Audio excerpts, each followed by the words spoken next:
Hey everybody, and welcome back. Today is a wrap-up for April, May, and June. These are all of my recent reads, things that were not included in vlogs that I want to talk to you guys about today because we need to share the book love, and I want to make sure that I'm getting reviews out to you guys for everything that I've read and not just vlog books. So, I don't think I have too many to talk about today. I was afraid I was going to have a lot more than I do, but I've done a lot of vlogs recently, so I think we're good just doing a 3-month wrap up for these books. So we get started with a book that I loved, which I don't feel like I get to say super often right now. So I'm excited to be able to share with you guys my love that you already know about and you don't need me to tell you about, for Serpent and the Wings of Night by Carissa Broadbent. I absolutely loved this book. It is following Araya, who is the mortal daughter of a vampire king, and she does have a little bit of magic, but not anywhere near to the extent that vampires do. She has been raised as his adoptive daughter, and she's always kind of had to really fight for everything that she wants and be very cautious of the fact that she is a mortal in a world full of vampires. And she has decided that she is going to enter into this tournament, the Kaja, I think is how you say that? The Kajari, that is going to potentially allow her to share powers with her adoptive father if she wins. And that will basically allow her to live amongst vampires without fear and to be as tough as she says that she is. I adored this book. I love a good tournament setting. This is a slow burn fantasy romance, so not only does it have delicious plot, great world building, really good action scenes, but it's got a great slow burn romance that is not really enemies to lovers, but is certainly not friends to lovers either. There's a lot of great tension. There's a lot of really awesome banter that goes on in here. And I love the fact that Carissa Broadbent gave us time to get to know our female lead prior to just throwing her into a relationship with a man. You really get to know her and her for her strengths and her weaknesses without throwing in a partner that is suddenly becoming her entire identity. And I absolutely adore the way that was done. The ending of this book left my jaw on the floor. There was a couple of things I saw coming, a couple of things that I really did not see coming.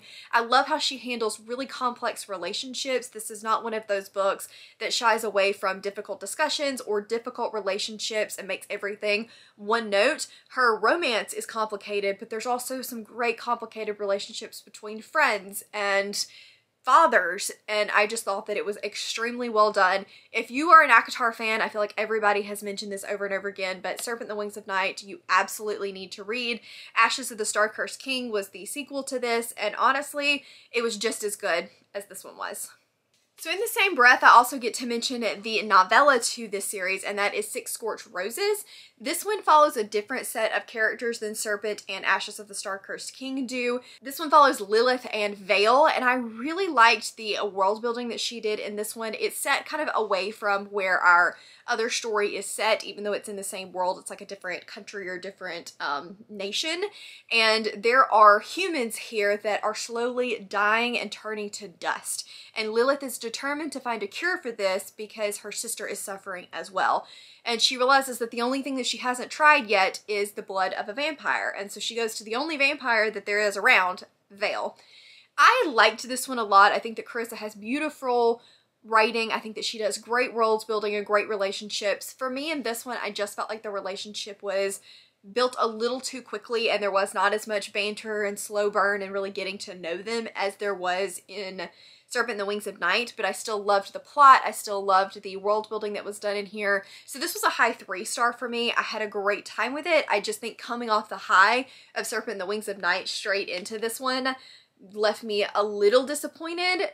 And I think I wouldn't have felt that way if it'd been a full-blown book, but of course novellas and I struggle. I don't think though that this suffered in plots being too fast. I think it was just the relationship for me that happened a little bit too fast, which again, also not something that I typically say with novellas. So quite enjoyed this one. I do think that you need to read this one. It's not a requirement for moving into Ashes and the Star-Cursed King, but if you're on the fence, I think that it's really helpful to have been introduced to these two characters prior to moving into that sequel, because they do show up and otherwise some motivations and relationships might not make sense. Next up, we have a book club book, and that is the Dragon Reborn by Robert Jordan. This is the third book in the Wheel of Time series. I'm not going to give you another explanation of what the Wheel of Time is about because I'm really, really bad at it, but just know that this is a classic fantasy story. It's following Rand, who is thought to be the Dragon Reborn, and the Dragon Reborn is going to potentially save the world. He's got some friends. They're all fawning over him. That's the essential plot of the Wheel of Time to this point. You might can tell that this is not my favorite book. I read the first and second books a while back, reread them prior to the show coming out, and both times just felt like they were mediocre 2-star, maybe 3-star reads. And then this one I was reading for the first time again for the Wheel of Time along with Sandra, Becca, and Cassidy, and I don't love these books. This one I think ended up getting a 2-star. I just felt like it was extremely boring. We do a lot of just kind of walking around. The characters are not together for most of the story. I find most of the characters very annoying. Matt and Tom are the two that I can semi-stand, but most of the female characters I just don't think are very well done, very well written. Rand drives me up a freaking wall, and Perrin has the personality of a tomato. So I really struggle with these books because I don't feel like I'm connecting to the characters. The plot is moving extremely slow. It's a lot of travel somewhere, learn something. Travel somewhere, learn something. Travel somewhere, learn something. And it's just a bunch of talking, and then we try to cram everything of substance, every action scene into the end. And that just type of pacing is not working for me at all. And I'm really worried about the fourth book because it is so much longer, and I can't do 14. Is it 14? I feel like it's 14 books of that slow of pacing. So hopefully I end up liking the fourth book a little bit better. This one was supposed to be one of my favorites because it has very little Rand. But even though it has little Rand, they still talk about him way too much. And I don't understand, what about this little measly boy? Well, I guess, yeah, measly boy has like such a big hold over people. I do not get it. I do like that we're developing some relationships between the female characters, but as a whole, I just feel like they aren't really progressing very much. I'm just not seeing a lot of character development. And if you are going to have such a character-driven story, there needs to be character development. And I know that there are 14 books and it may take a little while to get there, but we should start to see those baby steps. And right now they are just so freaking annoying. Next up is one that I did not finish, and that is an Incarnation of Shadow and Light. This was the Indie Archive book club pick. That is the top 2-tier Patreon book club for me and Cassidy. It is an indie book club, and this was one that we wanted to get a standalone in for. Patrons voted for it. It's one that they wanted to read, but unfortunately it is young adult, and even though I won't say that it just like read super young and childish, it did read at very surface level, and I just wasn't enjoying the writing style, wasn't engaged in the characters. I felt like the magic system and kind of the logic of the story was very basic or did not make sense, and so I ended up deciding to put that one down. I don't think I was alone. I think most people decided not to finish that one off. I could see where the potential was there, and I think if I had finished it, it'd been like a high 2-star. So it wasn't necessarily a bad book, but it didn't have a lot of substance to it, and so I knew that I would not want to continue. If you do want to know what this one was about though, I believe based off of what I read, there are people with magic, and it's people that are like, anybody could be given magic, and then when somebody dies that has magic, that magic goes into another person. So it's like a reincarnation essentially of the magic, and it can go into anybody, and we are following the 2 potential monarchs of this world that have light magic and dark magic, and somebody comes in and tries to take over that was supposed to be dead. That's about all I got. And like I said, it had some interesting concepts. I just didn't love the execution behind it, so I decided to put that one down. Next up, we have one that I enjoyed, but I wish I had enjoyed just a little bit more. However, I was expecting this one to be one of the ones that I struggled with a little bit in this series, and that is Sense of Mother by Rob J. Hayes. I love Eska. Let me just start off by saying I love Eska. This story, the War of Eternal story, starts off with Eska in a prison where she has been put there because she is a mage for a different warring kingdom, and that kingdom has been taken over, and now they have imprisoned most of their magicians, mages. I forget exactly what they're called in this story, but they are able to swallow metals or elements of a sort, and each of these different things give them different powers. The catch to that is, though, that in order to use that power, you have to be attuned to that element, and if you're not, it's going to kill you. If you are attuned to that element, you can only keep it in your stomach for so long and use it before it's going to kill you anyway. So I did really like the fact that there are a lot of limitations to this magic. It's a super interesting magic system. And of course we are following Eska as she is trying to escape this prison, and things do spiral off from there. I don't really say a whole lot more than that because the first book does do a lot of setup, but I have adored this series. As you can probably tell from the title, and this is not really a spoiler because Eska talks about it as her future self, telling the story about her past self, because that's the way all of these are told in book 1, that she is a mother.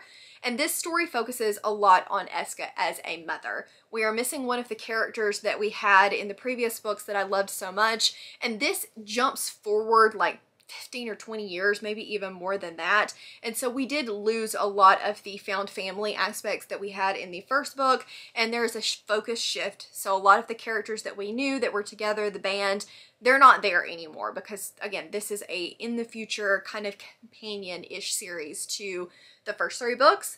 And I knew that. I knew that going in, that that could be a bit of a problem for me. The mother focus just was not my favorite. I'm not somebody that just loves mothers in books. Like, it can be really, really well done, but when that is their entire personality, I do struggle a little bit. And I felt like in this particular book, that was Eska's entire being.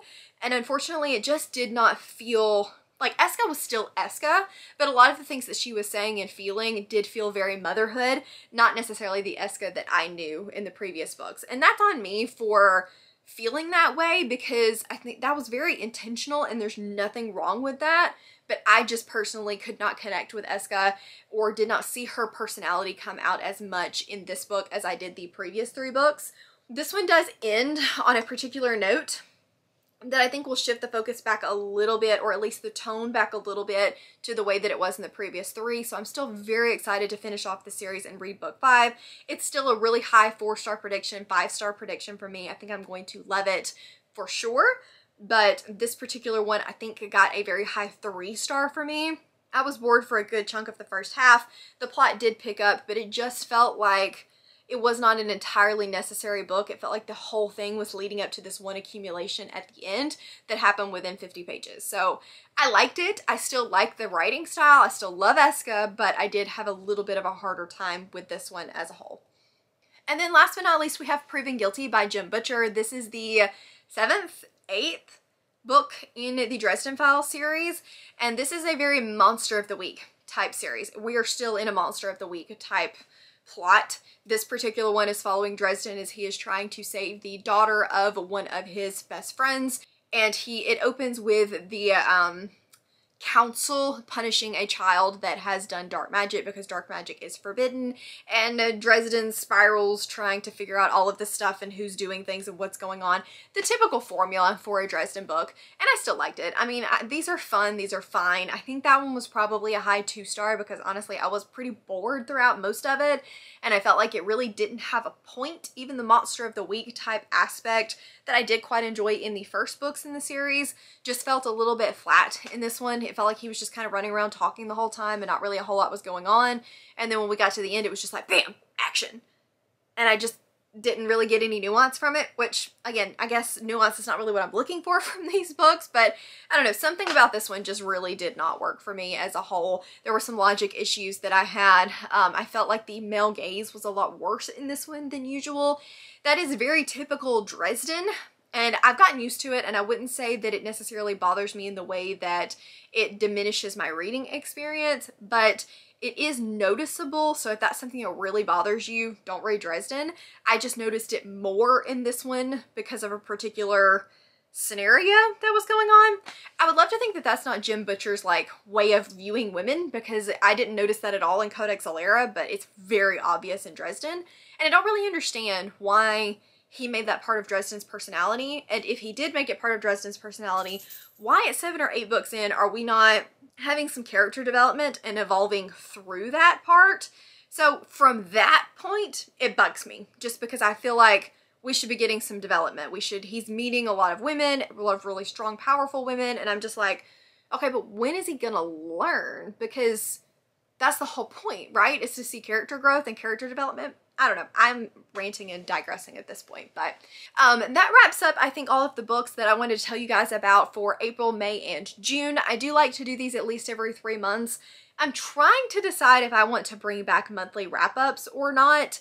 There's a lot of talking involved in monthly wrap-ups, and then I feel like I've told you guys about the books in reading vlogs, and so I'm like, do you want to hear about them again in wrap-ups, or do you prefer me to do these 3-month wrap-ups with you guys that are just more like recent reads? Let me know down in the comments below. There's also a poll on my community tab if you want to go vote for that, and let me know what your preference is. If it's something that you guys love, I like talking about books. Like, I have no problem coming on here and doing a monthly wrap-up with you guys and talking about books if that's what you want. So just let me know down in the comments below what you prefer. If you have no opinion, you don't care either way, let me know that too, and leave me a cat emoji because I can see her out of the corner of my eye and she's been hanging out while we're filming this video.